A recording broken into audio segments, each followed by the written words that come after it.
Caros alunos e demais amigos que sempre nos acompanham, tudo bem? Como estão vocês?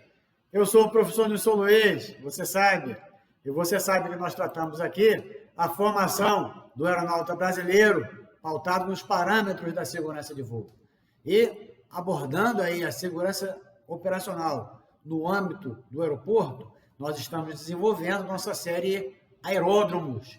Dentro da série Aeródromos, hoje vamos falar do abastecimento e transferência do combustível de aeronave. Tá claro? Mas antes de falar do abastecimento e transferência de combustível de aeronave, eu preciso convidar você a conhecer o canal do professor Nilson Luiz no YouTube. Não é isso aí?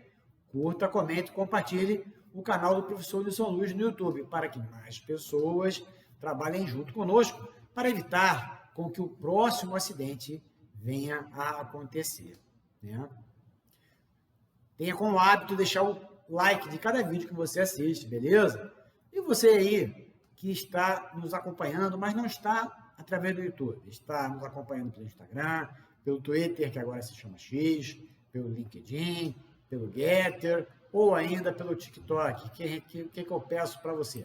Eu peço que você continue nos assistindo, continue deixando o like nessa plataforma que você assiste, beleza? Mas que você não deixe de conhecer o canal do professor Nilson Luiz no YouTube, porque lá você vai ter acesso on-time aos nossos conteúdos e você ainda vai ter tudo dividido em playlists. As nossas séries de vídeos estão abrigadas em playlists, são várias as nossas séries. Eu convido você a assistir todos os vídeos de cada uma das séries e expressar o que você achou, né, nos comentários. Pode escrever lá, crítica, sugestão, eu preciso saber de que maneira você recebe o nosso trabalho para poder buscar a melhorar, sempre uma melhoria contínua, né? Assim como lá a emenda 1 do anexo 19, né? A nossa melhoria contínua perante alguma demanda que você identificou aí do outro lado da tela.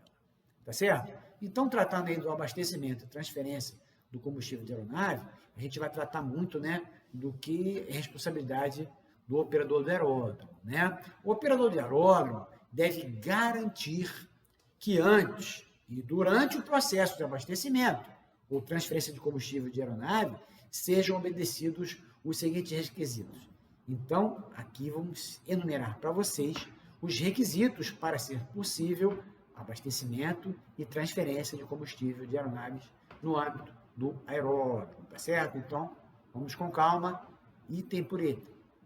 É necessário a existência de trajetória livre de fuga imediata no solo, a partir das saídas da aeronave.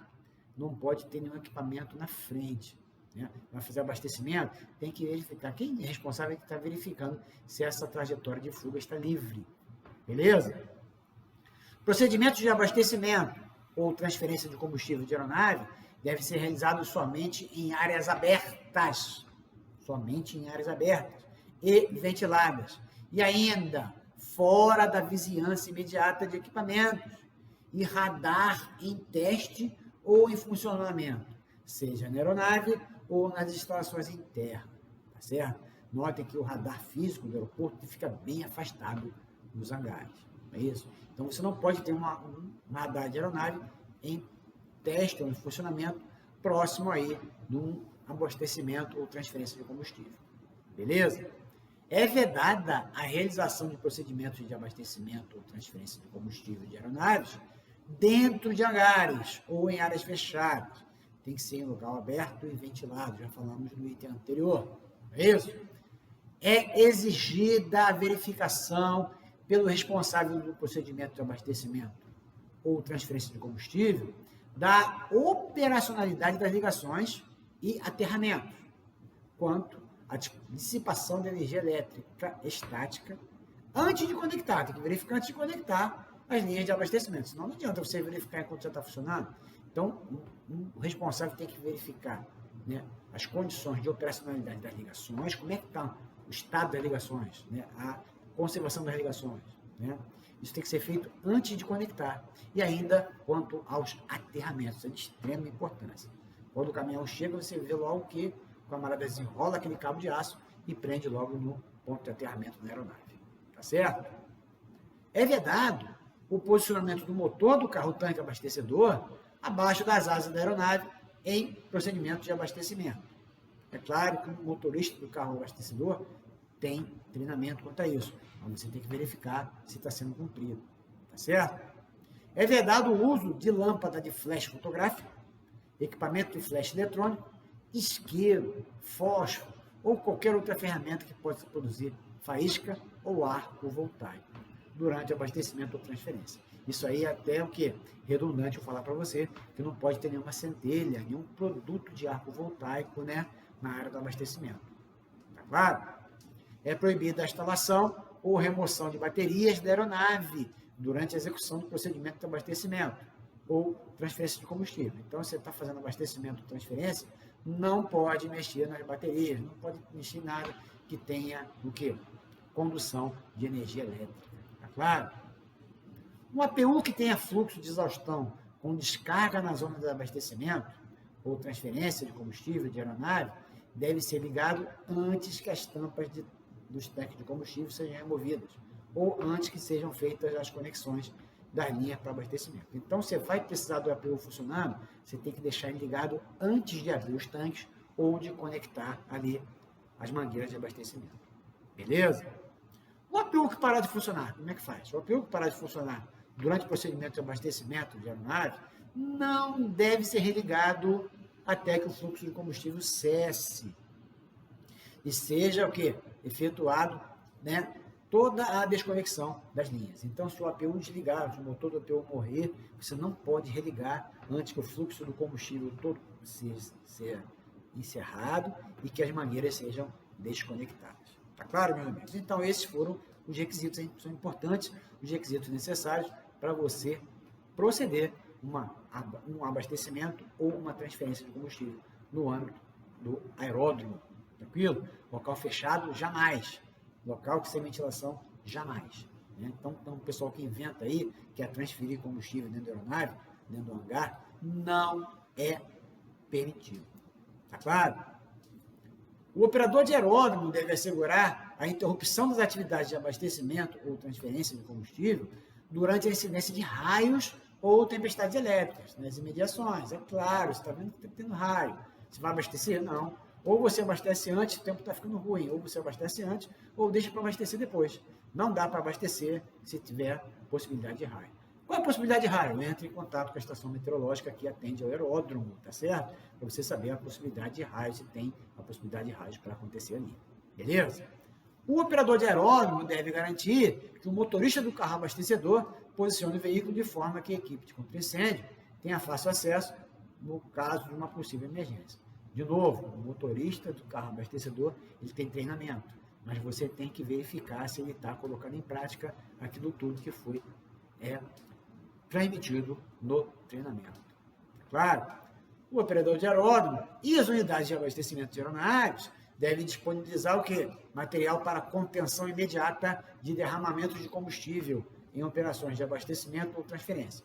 Então, se tiver um derramamento, aconteceu um problema, houve um derramamento, não teve incêndio, mas houve derramamento, você tem que conter aquele derramamento de imediato. E para isso, tem que ter material ali à disposição. Não pode estar longe, numa sala fechada, com a chave com alguém. Não, tem que ter de fácil acesso.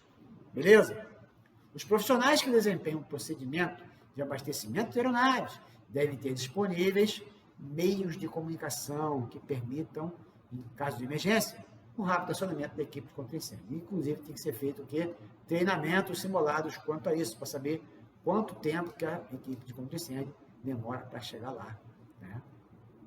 O operador de aeródromo também deve garantir que o deslocamento dos carros abastecedores seja ordenado e supervisionado pelo responsável pelo parque de abastecimento de aeronaves, de forma a coibir a concentração desses veículos nas áreas próximas ao parque de aeronaves, sem a adoção de medidas preventivas de combate a incêndio. Né?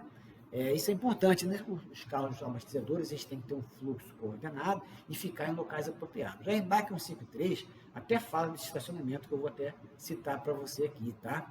O local pertencente à área de movimento deve ser organizado considerando os seguintes aspectos perante o estacionamento dos carros abastecedores. Né? Mas antes de falar aqui disso aqui, eu vou lembrar aqui de que é área de movimento. O que é área de manobras? O que é pátio? Está com dúvida? Ficou confuso? Não fica não. Volta lá no vídeo Aeródromo, Geometria do Aeroporto, que você vai revisar todos esses conceitos, tá certo? E ainda deixa lá o comentário para eu entender de que maneira você captou nosso conteúdo, tá certo? Então, voltando. O local pertencente à área de movimento, que você vai estacionar os carros abastecedores, deve ser organizado considerando os seguintes aspectos. Vamos lá. Distância mínima de 3 metros entre veículos estacionados, viu? Distância mínima de 15 metros de qualquer construção ou aeronave estacionada, 15 metros.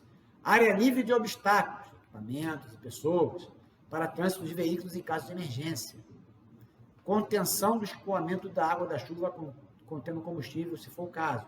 Caso vaza combustível e esteja chovendo, você tem que ter como conter esse fluxo de água contaminada por combustível. E o agrupamento de veículos que somem até 200 metros cúbicos de capacidade de combustível, né? Ou seja, somando ali todo, né, a capacidade de combustível, né, eu não devo, né, ultrapassar ali 200 metros cúbicos nos carros naquela posição ali, né? Se eu tiver carros que somem mais de 200 metros cúbicos, eu vou dividir em 2 grupos ou mais. Tá certo? O local pertencente à área de movimento, destinado ao estacionamento de carreta hidrante, deve ser organizado sob os seguintes aspectos. Você vai precisar ter área livre de obstáculos, equipamentos e pessoas para o trânsito de veículos em caso de emergência.